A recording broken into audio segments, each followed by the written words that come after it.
pelo poder do amor, pois tu me guiarás, eu sempre viverei pelo poder do amor.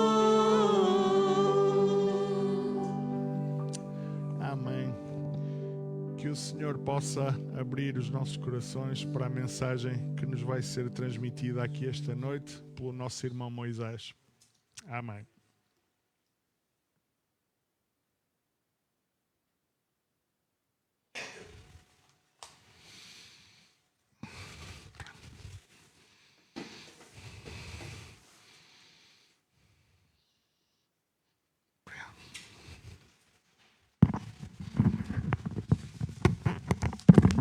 Senhor, queridos.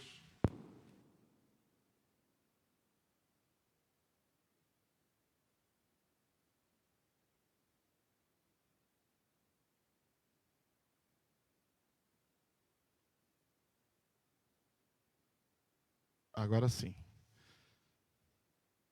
Estão me ouvindo? Sim, né? Paz do Senhor, queridos. Amém? Bem, chegamos aí à quarta carta de Jesus à sua igreja.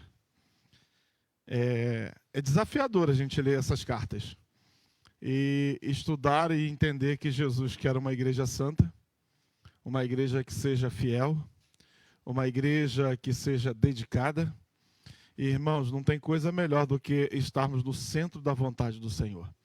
E estas cartas, elas vêm como endereçada a cada um de nós. Acho que ela passa pelos tempos, através do tempo, e chega com muita atualidade, assim, bem atual para a nossa vida. Então, eu creio que à medida que nós vamos destrinchando e estudando cada carta, nós temos mais 3 ainda depois dessa, né? Depois desta, mais 3. Nós vamos assim enquadrando, nos enquadrando que tipo de igreja eu sou, ou que tipo de igreja eu quero ser, que tipo de igreja eu quero me apresentar ao Senhor. Eu acredito que nós aqui estamos todos imbuídos em sermos essa igreja santa, não é? Amém?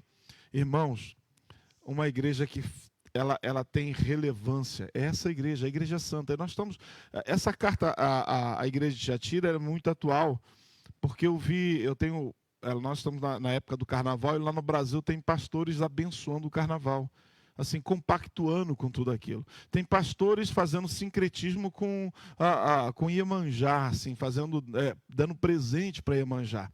Então a gente percebe assim o quanto a igreja ela tem se desviado dos seus caminhos, o quanto as pessoas estão indo com esse sincretismo religioso e abraçando todas as coisas. E a gente vai percebendo que Jesus ele é muito claro à sua igreja. Então vamos abrir a palavra de Deus nessa noite em Apocalipse, no capítulo 2, do versículos 18 até o 29.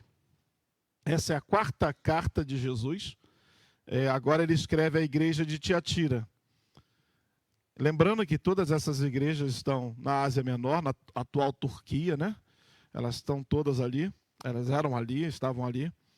E não são igrejas hipotéticas, são igrejas reais que existiram, que estiveram presentes ali, e que o Senhor manda essa carta a cada um. Então, a partir do versículo 18 diz assim: E ao anjo da igreja de Tiatira escreve: Isto diz o Filho de Deus, que tem seus olhos como chama de fogo e os seus pés semelhantes ao latão reluzente. Eu queria que você repetisse comigo essa expressão: eu conheço as tuas obras. Para todas as igrejas o Senhor vai dizer isso: eu conheço as tuas obras. O que ele está dizendo a cada um de nós? Eu te conheço. Eu conheço o que você tem praticado.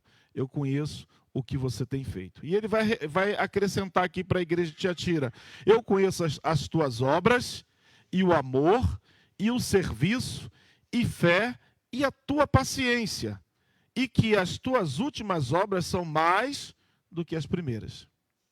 Mas algumas poucas coisas tenho contra ti, que deixas Jezabel, mulher que se diz profetiza, ensinar e enganar os meus servos, para que forniquem e coma dos sacrifícios de idolatria. E dei-lhe tempo para que se arrependesse da sua fornicação, e não se arrependeu.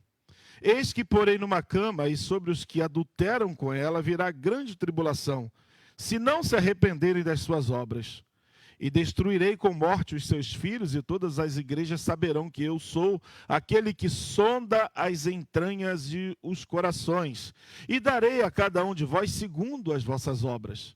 Mas eu vos digo a vós, e aos restantes que estão em Tiatira, e a todos quantos não têm esta doutrina, e não conheceram, como dizem, as profundezas de Satanás, que outra carga vos não porei. Mas o que tendes, retende-o até que eu venha.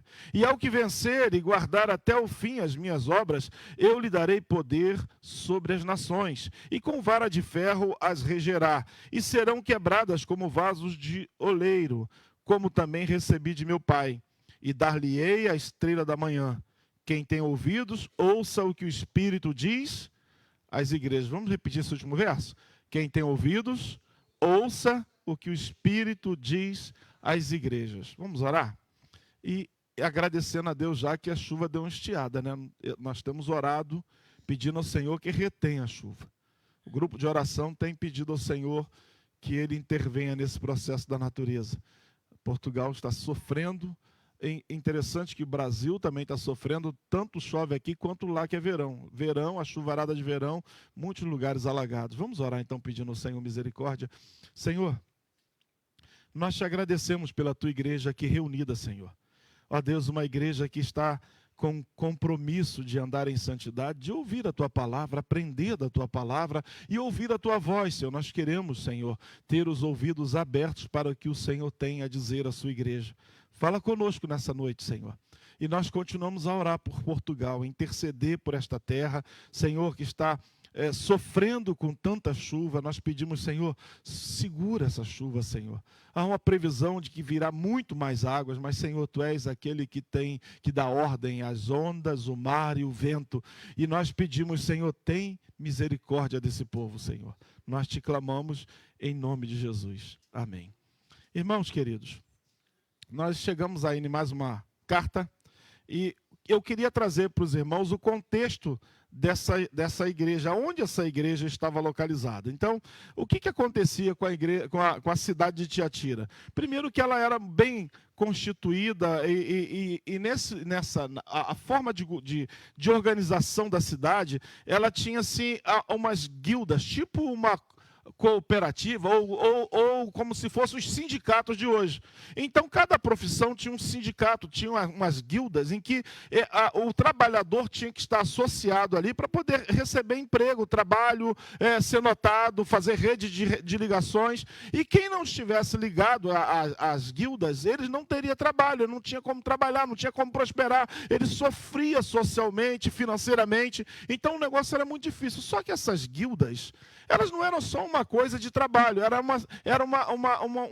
uma coisa religiosa, em que apresentava culto de idolatria, tinha banquetes e prostituição era envolvido no meio dessas guildas. Então, era uma cidade muito voltada para a prostituição e para a idolatria. E aí o crente ali, ele sofria, ele ficava entre essa pressão externa, a sua função como crente de servir ao Senhor, ou ter trabalho e ter renda, ou não adorar o Senhor e perder a sua renda. Olha só que situação. Nós hoje não temos mais essa pressão como era naqueles dias. Mas nós temos pressões externas, nós temos o mundo pressionando para que nós pensemos como o mundo pensa. Já falei aqui que se você se posicionar em certas coisas hoje, você vai sofrer sanção e pode ser até preso. Pode ser preso, dependendo eu não sei aqui em Portugal, mas no Brasil tem pastores sendo presos porque estão se posicionando com certas coisas. Então, estamos correndo, a pressão está sendo muito grande. E aí, essas guildas funcionavam como um sindicato, uma associação comercial, era rede de apoio, organização religiosa ao mesmo tempo. Então, lá tinha os tecelões, as guildas dos tecelões, dos tintureiros. Lembra? Lídia ela vendia púrpura. Lídia é mencionada em Atos 16, e ela vendia púrpura, era um tecido de rico, de nobre. Então, era a cor azul, era uma coisa assim de nobre, não era qualquer um que tinha um tecido azul. Mas a Lídia se converteu e ela fazia parte dessa sociedade e ela era uma pessoa de alta influência. Então, a sociedade era pressionava muito as pessoas. Então, se alguém quisesse trabalhar, vender, ter proteção comercial, crescer economicamente, precisava fazer parte de uma guilda dessa, precisava fazer parte de um sindicato desse. Senão, ele estaria fora de todo o sistema, de todo o comércio. E qual era o problema espiritual que acontecia nisso? As guildas, elas não eram só uma coisa profissional, ela era religiosa. Então, cada guilda tinha um patrono, cada guilda realizava banquetes em templos pagãos, cada guilda oferecia comida sacrificada a ídolos, incluía práticas de imoralidade sexual e festivais. Ou seja, participar de um negócio desse era comer comida sacrificada a ídolos, era participar de rituais pagãos, era demonstrar lealdade ao sistema da época e negar o próprio Senhor e viver de forma contrária aos ensinamentos de Jesus. E uma coisa interessante, irmãos, é que nós somos chamados a andar na contramão desse mundo. Já percebeu que o chamado de Jesus é um chamado contra a cultura? Muitas vezes a nossa fé vai colidir com a cultura. Muitas vezes a nossa fé e aquilo que nós queremos vai estar em ritmo de colisão com a nossa cultura. Então nós estamos o tempo inteiro nessa situação. Então, o que os crentes pensavam? Bom, se eu participar da guilda, eu garanto sustento. O que eu vou ter contrário a isso? Vou estar comprometido espiritualmente, porque eu não vou testemunhar como deveria ser. Se eu recuso participar, eu vou estar fiel a Cristo, mas em contrapartida, eu não vou ter trabalho, eu vou ter pressão social, eu vou ter possível perseguição. E aí, o que você faria numa situação dessa? Participaria ou não?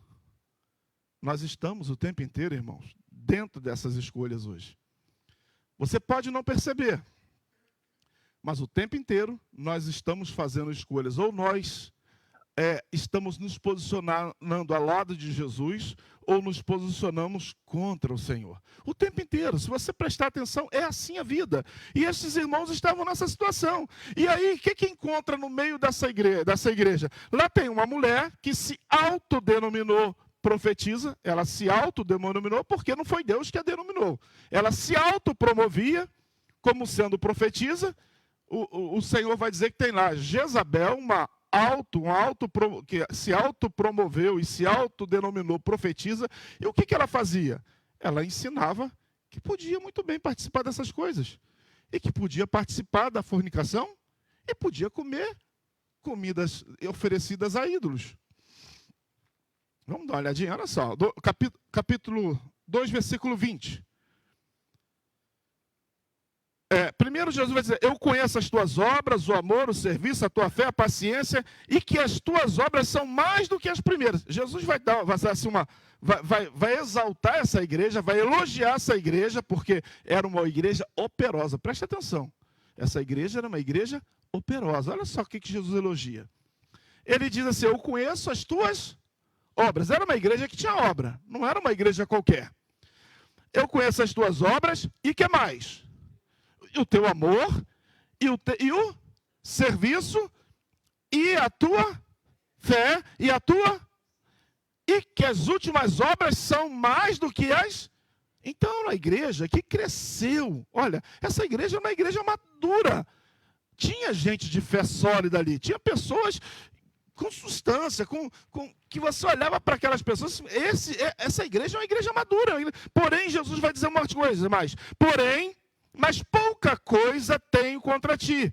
O que acontece com essa igreja? Versículo 20.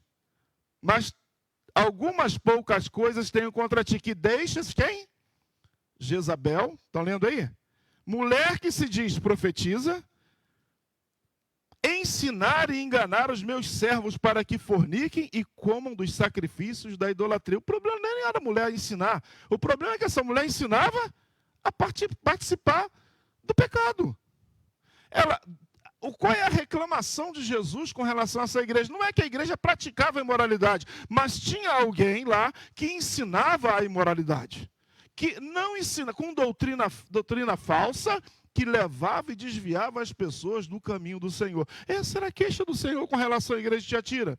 Essa era o lamento dele. Porque essa mulher ensinava que poderiam participar da imoralidade, poderiam participar da idolatria, poderiam ter um compromisso, assim, ó, você pode estar aqui e estar lá, não há problema.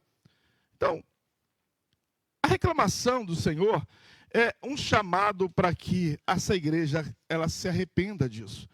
E essa situação leva a uma exigência, a um posicionamento, é que não dá para estar com um pé lá e outro cá. Jesus está chamando a atenção para que a sua igreja seja santa. E esses irmãos viviam numa situação, numa tremenda delicadeza, numa situação delicada. E a Jezabel dizia, olha, vocês podem participar da guilda sim. Não tem coisa assim hoje que as pessoas dizem, pode sim.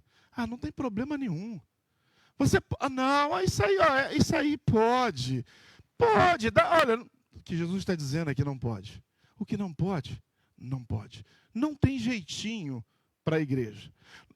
O brasileiro gosta de dar jeitinho. Não sei se vocês já ouviram falar. O brasileiro é o camarada do jeitinho, não é isso, irmão? Sempre dá um jeitinho. Lá tem até a lei do Gerson.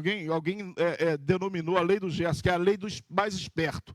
É assim, sempre você pode dar uma volta e fazer um caminho mais fácil. Não tem caminho fácil para a santidade. Na realidade, Jesus nos chama para radicalização. É ser radical. Ela vai dizer que a Jezabel estava levando as pessoas para a fornicação e idolatria. Lembra da Jezabel? Na realidade é um espírito de Jezabel. Porque ele está fazendo referência à mulher de Acabe. Lembra da mulher de Acabe? A mulher de Acabe, ela era adoradora de Baal e ela casou com Acabe e trouxe toda a idolatria dela para Israel. E fez Israel pecar. Então, Jesus está fazendo uma referência a essa mulher. Essa mulher, no tempo de Elias, ela sustentava 450 profetas de Baal. A adoração a Baal era comum em Israel. Israel se esqueceu do Senhor, a ponto de Elias confrontar os profetas de Baal. E vocês lembram do confronto que foi, né? Lá no monte, foi confrontado, eles clamavam o dia inteiro, chamando por Baal, para que o fogo descesse do céu, até que ele ora e o Deus derrama fogo do céu. E mesmo assim, depois Elias ainda teve medo dessa mulher. Ele fugiu dela, ficou com medo dela, porque ela o perseguiu e perseguiu os profetas de Israel. Então, esse mesmo espírito estava sobre a igreja de Tiatira. Um espírito que leva para a fornicação e a idolatria. Quando Jesus nos chama, ele nos chama para termos uma vida santa, um caminhar reto, uma caminhada séria com Ele, porque é isso que agrada ao Senhor. Vida de santidade. Nós sabemos que nós temos coisas a ser. Eu falei aqui no domingo passado que nós vamos caminhar nessa terra e vamos ter sempre que consertar alguma coisa. Mas não dá para caminhar com Jesus e continuar do mesmo jeito. Nós vamos caminhando com Jesus e Ele vai mudando o nosso coração, vai transformando a nossa vida e Ele vai santificando a sua igreja. Irmãos, não tem coisa melhor do que nós participarmos de uma comunidade de gente santa, que tem o desejo da santificação e que escuta o Senhor e que busca o Senhor e que quer o Senhor. Então, qual era o ponto aqui que esses crentes sofriam? Eles não era o problema, não era trabalhar. O problema era adorar outro Senhor para trabalhar. Para poder trabalhar, eles precisavam adorar um outro Senhor. Então, era uma situação muito difícil. Porque, olha, a necessidade aperta, o bolso aperta, falta comida, olha só. E tem a possibilidade lá de ganhar um dinheiro fácil. Eu vejo no Brasil gente que se mete na política aí, Calvino, acho que é Calvino que falava que você participar da política é um ato muito nobre, é um chamado nobre. Porque você tem a possibilidade de aproximar a lei dos homens da lei de Deus. Então, o homem que é chamado para a política é um chamado nobre, porque ele faz leis, ele vai legislar, e quando ele legisla, ele tem a possibilidade de aproximar a lei dos homens da lei de Deus. Mas imagina esse homem corrupto, ele não vai pensar na lei de Deus. E é o que tem acontecido com muitos homens de Deus de Deus que entram para a política e lá eles é comprado pelo dinheiro, ou seja, Baal ou o Mamon, né? Mamon consegue cooptá-lo para torno dele, para junto dele. Eles se perdem na caminhada. Quando Jesus está dizendo, olha, às vezes é necessário, às vezes é melhor passar o pouco com Deus do que o muito dado por por meios ilícitos que não são pelo caminho do Senhor. Então, irmãos, o que a gente vai perceber aqui? A pergunta que vai estar falando aqui é: quem é o verdadeiro Senhor? Porque Jesus se apresenta assim no versículo 18. E ao anjo da igreja de Tiatira escreve: isto diz quem? O Filho de Deus, que tem os seus pés como? Chama de fogo, e os seus pés semelhante ao latão reluzente.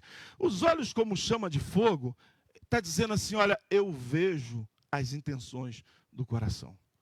O Filho de Deus, Jesus se apresenta como Filho de Deus, e assim, ele tem os olhos como chama de fogo, ou seja, ele consegue ver as intenções do meu coração, ele discerne o que está no fundo do meu coração. Ele não vê como nós vemos, Jesus vê a realidade do nosso coração, ele vê o fundo do nosso coração. E aí, irmãos, ele vai dizer assim, aquele que tem os pés semelhantes a latão reluzente, que faz o julgamento perfeito, que vê com justiça e faz o julgamento perfeito, ele chama a atenção para que esta igreja esteja em santidade e ande em santidade e não aceite qualquer ensinamento. Irmãos, nós estamos num tempo em que nós devemos ter discernimento de espírito. Muitas pessoas, antes de vir para cá, ela vai escutar muitos sermões na internet, não é assim? A gente escuta. Meu irmão, tem cada coisa na internet que não vale a pena ouvir. Tem muita coisa sendo ensinada que não vale a pena ouvir.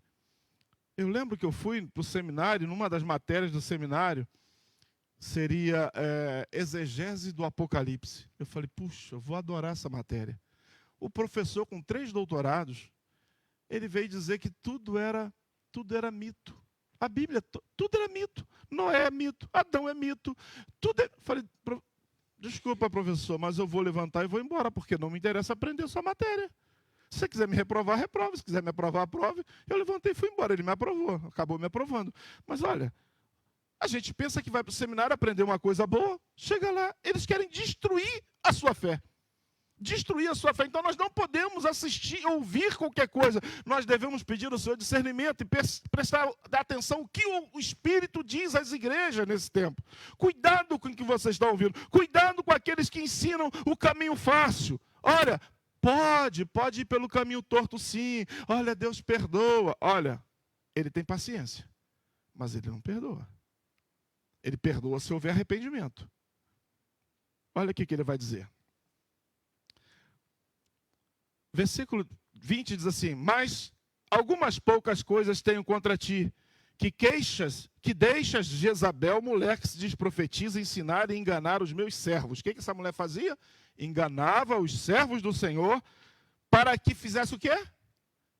Vida descompromissada de fornicação e que comam dos sacrifícios da idolatria. Vocês já perceberam que hoje a virgindade não tem muito valor mais? Já perceberam isso? Não sei se vocês já perceberam.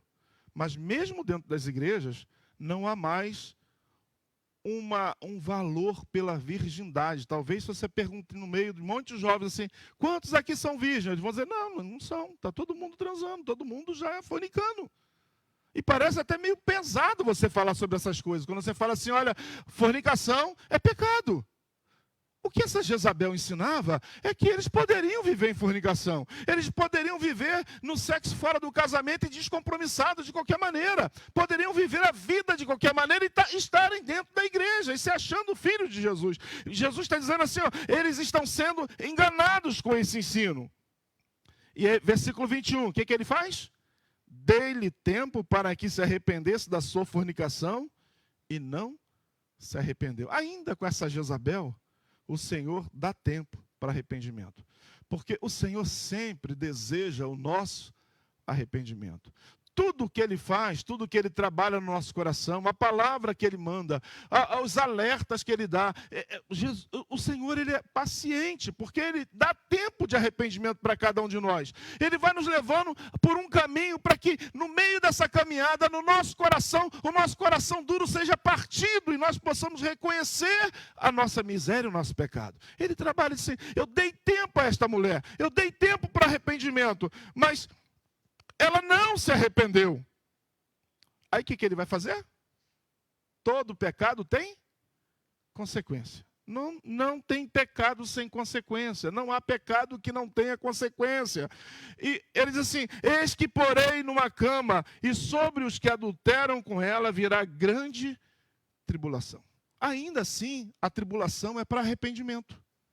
Ainda vindo a tribulação, agora presta atenção, o Senhor dá tempo para arrependimento, mas Ele diz que trará a tribulação sobre aqueles que vivem sobre esse ensinamento. Sobre esta Jezabel, sobre aqueles que atentaram para o ensino dela. Dê-lhe tempo para que se arrependesse da sua fornicação e não se arrependeu. Eis que porém numa cama, e sobre os que adulteram com ela haverá grande tribulação, se não se arrependerem das suas obras. O Senhor, Ele é misericordioso. O que me impressiona de Jesus é esse amor e essa misericórdia e essa morosidade dele, porque às vezes nós achamos porque Ele não está trazendo juízo. Ah, está tudo bem. Olha, o juízo virá. O juízo virá. Só que Ele está dando tempo para arrependimento. E quando o Senhor fala, Ele fala uma vez, fala duas, 3, 4, até que chega um momento em que Ele pesa a mão. Eis que porém numa cama, e sobre os que adulteram com ela haverá grande tribulação, e se não arrependerem das suas obras, e destruirei com morte os seus filhos, e todas as igrejas saberão que eu sou aquele que sonda as entranhas e os corações, e darei a cada um de vós segundo as vossas. O que ele faz, irmãos? Ele sonda quem? Olha aí comigo. Ele sonda as entranhas, ele sonda os corações, ou seja, o Senhor, Ele olha no profundo do nosso coração. Eu posso te enganar, mas eu não consigo enganar o Senhor, porque Ele conhece o meu coração. Ele sabe quem eu sou, Ele sabe o que eu penso, Ele sabe o que eu quero. Jesus se revela como Filho, como quem tem toda a autoridade. Ele tem olhos de fogo que discerne tudo. Ele tem pés polidos como o bronze, tem um juízo firme. Ele vê além da aparência, ele vê o coração. E o que a gente aplica para a nossa vida? A igreja pode parecer saudável externamente, mas Cristo vê o interior da igreja. Olha essa igreja. Eu quando olho para a igreja de Tiatira, eu queria assim, cara, eu queria até ser nossa igreja. Porque é uma igreja que tem obra. É uma igreja que tem fé. É uma igreja que tem amor. Mas Jesus está dizendo, olha, tem coisas aí que precisam ser tratadas. Tem coisas aí que precisam ser tratadas. A esta Jezabel que ensina a fornicação para os meus filhos, ensina a prostituição, ensina a comer comida oferecida a ídolos. Ou seja, o Jesus está dizendo que a nossa vida tem que ser separada para Ele. A nossa vida é como os cânticos que nós cantamos aqui no início. O meu desejo é te servir, é te honrar. O meu desejo, Senhor, é te honrar. Eu posso até não estar honrando ainda, como deveria, mas eu tenho que ser movido por esse desejo de querer honrar o Senhor. Irmão, você já imaginou uma igreja que tem esse prazer de honrar o Senhor? E os nossos cânticos, a gente tem que cantar olhando o que nós estamos cantando? Nós cantamos aqui hoje. Senhor, o meu desejo é te honrar. Irmão, já imaginou uma igreja que seja movido por esse sentimento?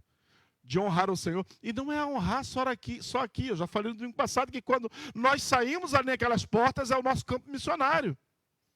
Saímos ali para fora é o nosso campo missionário. Nós temos que honrar o Senhor em todos os lugares. O Senhor elogia essa igreja.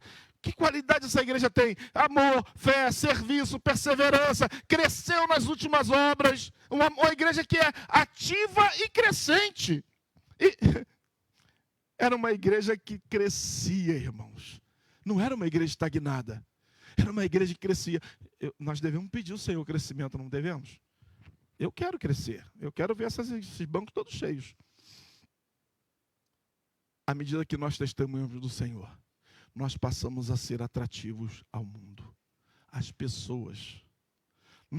À medida que nós honramos ao Senhor, as pessoas vão olhar para nós com autoridade, elas vão perceber em nós uma autoridade espiritual e elas vão vir e pedir conselho. Alguém já pediu conselho para você? Nós não podemos ter espírito de Jezabel em nós, porque o nosso conselho tem que ser: aparta-te da imoralidade, aparta-te da pornografia, aparta-te da fornicação e tenha uma vida santa e reta. Para isso nós devemos desejar também essa vida santa e reta. Nós devemos desejar isso, queremos ser isso. Então, não é só um ativismo. Essa igreja tinha muito trabalho, mas tinha lá o que precisava ser repreendido. Toleras essa mulher Jezabel. Essa igreja tolerava, ela suportava alguém que ensinava ensinos errados. A igreja não pode acolher gente que ensina ensinos errados ou ensina a imoralidade para as pessoas. A igreja tem que ser um local em que ensine o caminho da santidade. Jesus acusa essa igreja de tolerância. E a Jezabel, esse espírito de Jezabel, ela entrou para desviar a igreja. Irmãos, não tem coisa pior do que uma igreja que é leviana nessa questão, em que ela fica destituída de poder, de autoridade. Por isso que nós devemos avaliar nossa vida todos os dias de manhã. Eu tenho ensinado os irmãos da oração, os irmãos do pequeno grupo e aqui sempre, que nós devemos ocupar a nossa mente com todos os pensamentos santos e repreender até pensamentos impuros. Ou porque as sugestões virão. Lembra, o mundo vai nos pressionar a viver essa vida. Pode sim, olha, não tem problema nenhum, tudo vale, eu posso tudo é possível, é permitido. Olha, não é. Nosso chamado é um chamado para a santidade, irmãos. É chamado para viver essa vida com o Senhor. Nós não podemos aceitar doutrina corrupta, corrompida, doutrina que leva à imoralidade, ensinamento com sincretismos religiosos. Jesus não aceita essa mistura. Então, qual é o problema? O problema não é apenas pecado pessoal, mas era um ensino distorcido. A igreja não foi acusada de praticar, mas foi acusada de declarar, de tolerar. Essa foi a acusação que Jesus faz à igreja de Tiatira. Ela tolera alguém que ensina ensinos errados. O Senhor tem paciência, irmãos. Ele é paciente. Deu tempo de arrependimento. Agora, o que ele chama é um chamado à fidelidade. Do versículo 24 até o 25, vai dizer assim: Mas eu vos digo a vós, e ao restante que estão em Tiatira, e todos quanto não têm essa doutrina, e não conheceram, como dizem, as profundezas de Satanás, que outra carga vos não porei. Olha só. Mesmo nessa igreja, em cada igreja sempre há um remanescente fiel. O que a gente percebe é que em cada igreja dessa há um remanescente fiel, que permanece fiel. Apesar do ensino errado, apesar de alguma coisa, Jesus está dizendo que há gente lá que não seguia os ensinos de Jezabel. Não ensina, não seguia. Então há um remanescente fiel. E ele vai dizer que nem todos estavam corrompidos, nem todos estavam ali corrompidos. Jesus, ele não pede algo novo, ele vai dizer assim: olha, os que não estão envolvidos nessa doutrina, que não têm esse ensino, e não conheceram, não dizem as profundezas de Satanás, que outra carga vos não porém. Qual é a outra carga que ele não colocará, senão apenas pedir que eles conservem o que já possuíam: a verdade, a santidade, a fidelidade, o amor genuíno e a perseverança. Qual é o fardo que Jesus pede para a sua igreja? Que a sua igreja seja verdadeira, ela ande em santidade, ela seja fiel a Cristo, ela tenha um amor genuíno e ela seja perseverante. Lembra, irmãos? Eu falei aqui, tenho falado que nós não podemos largar a mão de Jesus. Ainda que você tenha caído, corra e se agarre à mão de Jesus. Nós não podemos andar nessa caminhada cristã distante do Senhor. E ele vai dizer que nós devemos perseverar. É perseverança. O que Jesus quer da sua igreja é uma igreja perseverante. Os tempos não são fáceis, a pressão do mundo é grande, não foi diferente com a igreja de Tiatira, não é diferente hoje para a nossa vida, nós temos muitas pressões, mas nós devemos perseverar. Ou seja, havia um remanescente fiel ali. Nem toda a igreja estava comprometida e nem totalmente perdida. Sempre há fiéis que precisam perseverar. Sempre há aqueles que o Senhor sustenta para que perseverem.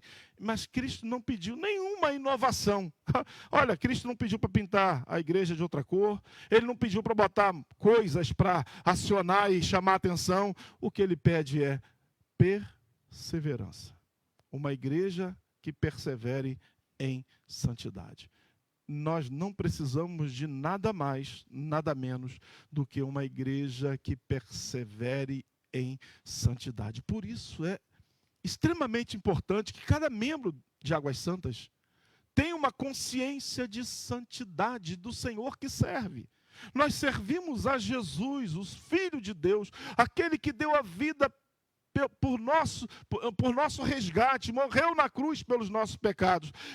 A igreja de Jesus deve ser uma igreja santa, que permaneça fiel em amor, em santidade, em graça. Irmãos, nós somos desafiados a isso. Esse é o chamado do Senhor para a nossa vida. Esse é o chamado e para cada um de nós que somos a igreja do Senhor. Nós temos um chamado para andarmos em santidade. Irmãos, imagina quando essa igreja santa clama.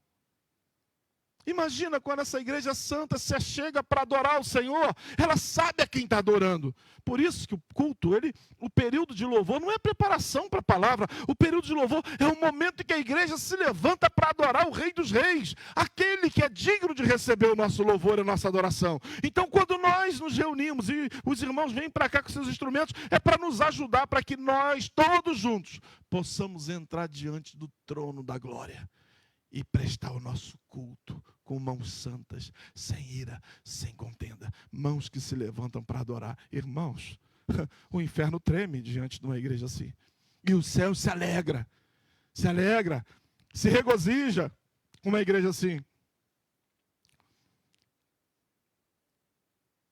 E aí ele vai dizer o seguinte: ao vencedor, ele tem promessa sempre, né? Aquele que perseverar, aquele que vencer. O versículo 25 diz assim: mas o que tendes, retenho até que eu venha. Mas o que tendes, aquilo que você tem, a fé, a perseverança, o amor e todas essas coisas, persevere, retende-o até que eu venha. E ao que vencer, ao que perseverar e guardar até o fim as minhas obras, eu lhe darei poder sobre as nações. Ou seja, Jesus está dizendo que aqueles que perseverarem em santidade governará com ele, triunfará com ele, governará as nações com ele. As nações que ora faziam pressão, ele está dizendo assim: vocês governarão comigo. Nós, aqueles que vencerem. E ele diz mais: com vara de ferro as regerás, serão quebradas como vaso de oleiro, como também recebi do Pai. E dar-lhe-ei a estrela da manhã. Quem é a estrela da manhã? É o próprio Jesus. Qual é o prêmio daquele que persevera? É ter o Senhor Jesus. O prêmio maior, irmãos, não é a riqueza nessa terra, não é o melhor carro, a melhor casa, o melhor emprego, nada disso, porque essa igreja era uma igreja que, por conta do Senhor, ela sofria. Por conta do amor ao Senhor e por não servir a outros deuses e não se curvar a outros deuses naquela sociedade greco-romana idólatra e com tanta pressão de pecado, essa igreja não deveria ser uma igreja muito rica. Não era uma igreja cheia de dinheiro, mas o Senhor está dizendo: ao vencedor, dar-lhe-ei o poder de governar comigo e darei a estrela da manhã. É Jesus, nosso maior prêmio é o Senhor. Então, irmãos, ser fiel até a morte. Ser fiel até na morte. Acho que é até melhor essa versão, né? Ser fiel até na morte. Porque nós podemos passar pela perseguição e termos que ser firmes até nesta hora. Então, Jesus está dizendo que Ele nos daria a sua presença. E Ele vai fechar mais uma vez dizendo: quem tem ouvidos, ouça o que o Espírito tem para dizer às igrejas, tem dito às igrejas. Qual a aplicação que a gente tem para a nossa vida hoje, irmãos? A gente tem que tomar cuidado com a tolerância disfarçada de amor. A cultura, ela promove relativismo moral. Tudo pode. Não, irmãos. Irmãos, o que o Senhor colocou está acima da cultura. Sincretismo, mistura de... Não dá para misturar. Normalização do pecado. Isso aí não tem problema não. Isso pode. Será que estamos amando pessoas ou amando o erro? A atividade da igreja não substitui pureza. Nós podemos ter programas, ministérios, crescimentos, mas a pergunta é: há santidade no meio da igreja? Podemos encher a igreja de atividade. Movimentos para que lotem, superlotem. E a gente tem visto muito isso, movimentos que superlotam as igrejas. A pergunta é: há santidade? Há temor? Há reverência? Que o Senhor coloque no nosso coração a percepção de nós não nos envolvermos com as coisas desse mundo a ponto de comprometer a nossa santidade. Que o Senhor nos dê capacidade de falar não às propostas que vêm do mundo, que podem servir como cilada para a nossa vida. O diabo ele é astuto, o mundo tem suas sutilezas, mas o que Jesus espera de nós é uma igreja santa, uma igreja que tem a doutrina, mas que tem a moral elevada a uma santidade alta. E eu queria fechar só com algumas perguntas. Onde temos sido tolerantes com aquilo que Deus reprova? Será que nós estamos sendo tolerantes com coisas que Deus reprova? Estamos a confundir graça com permissividade? Temos coragem de confrontar erro com amor? A nossa igreja está mais preocupada com crescimento ou pureza? Uma igreja pode crescer em obras e ainda assim adoecer em santidade. O que o Senhor está nos alertando é que nós devemos zelar pela nossa santificação. Abaixa sua cabeça um pouquinho. Eu sei que é uma palavra que não é aquela palavra que nos cultos de oração geralmente você vai encontrar. Que é: Deus vai te abençoar, Deus vai te dar mais, Deus vai te dar muito mais. A nossa oração aqui é para pedir ao Senhor santificação. Que Ele nos santifique. Que Ele nos dê o caminho aplainado. Que nós possamos andar por terrenos de santidade. Que nós possamos ser luz no meio desse mundo em trevas. Que nós possamos ser usados pelo Senhor para sermos bênção na mão do Senhor. O Senhor Jesus não espera nada mais, nada menos do que uma igreja santa. Gente que tenha um compromisso com Ele, de ouvir a voz dEle, porque há promessa para a nossa vida. Para cada um, Ele vai dar, para cada igreja Ele tem uma promessa. E para essa igreja, Ele promete que Ele seria o prêmio para cada um. Ele se daria de presente a cada um de nós. Que o Senhor nos abençoe, que o Senhor venha ministrar graça. Vamos orar? Deus querido, nós estamos no meio de uma sociedade tão corrompida. Como Isaías orou: habito no meio do povo de impuros lábios, e eu sou de impuros lábios, Senhor. Nós vivemos iniquidade, mas, Senhor, o teu chamado é para andarmos em santidade. E às vezes é necessário que tu venhas com atenais e toque nos nossos lábios, Senhor, para nos purificar. Purifica-nos a cada dia, Senhor. Ajuda-nos, Senhor, a andarmos e compreendermos quem nós somos. Nós somos lavados e remidos no sangue de Jesus. E a partir daquele momento que encontramos contigo, o Senhor nos liberta dos nossos pecados e nos dá condições de vivermos uma vida santa.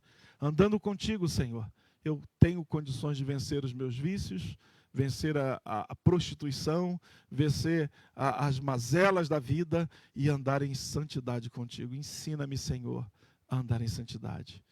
Ajuda-me, Senhor, ajuda-nos, ajuda o meu irmão, ajuda esta igreja, Senhor, porque nós queremos ser reconhecidos e contados pelo Senhor como uma igreja santa. Sonda o nosso coração, Senhor, vê se há em nós algum mal, purifica-nos, Senhor, e seremos mais brancos do que a neve. Purifica, lava-nos, Senhor, e seremos purificados. Temos essa convicção de que o Senhor é que santifica a sua igreja, e nós, Senhor, nos rendemos a Ti.